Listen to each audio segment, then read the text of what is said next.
ఆగండి ఆగండి, బీరకాయ తొక్కుతో పచ్చడి ఎప్పుడైనా తిన్నారా? తినకపోతే ఒక్కసారి ఈ విధంగా ట్రై చేయండి, మీ అందరికీ చాలా నచ్చుతుంది. దానికోసం ముందుగా స్టవ్ ఆన్ చేసి కడాయి పెట్టి ఆయిల్ యాడ్ చేసి అందులో కారానికి తగినట్టు పచ్చిమిర్చి యాడ్ చేసుకోండి. దాంట్లో బీరకాయ పొట్టునంతని యాడ్ చేసేసుకోండి. అందులో కొంచెం పసుపు ఉప్పు యాడ్ చేసి కొంచెం బాగా కలుపుకోండి. తర్వాత అందులోకి టొమాటోలను యాడ్ చేసుకోండి. కొంచెం చింతపండుని యాడ్ చేసుకొని బాగా మిక్స్ చేసి ఒక గ్లాస్ నీళ్లు పోసుకొని మూత పెట్టి బాగా మగ్గించుకోండి. అది మగ్గిపోయిన తర్వాత మిక్సీ జార్ తీసుకుని జీలకర్ర యాడ్ చేసుకుని వెల్లుల్లి రెబ్బలు ఒక 4-5 యాడ్ చేసుకోండి.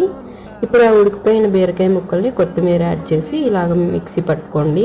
ఇప్పుడు అదే స్టవ్ ఆన్ చేసి ఆయిల్ యాడ్ చేసి పోపు దినుసులు, ఇంగువ, కొంచెం కరివేపాకు యాడ్ చేసి అది ఫ్రై అయిన తర్వాత పచ్చడిని యాడ్ చేసుకోండి. అంతే, పచ్చడి రెడీ.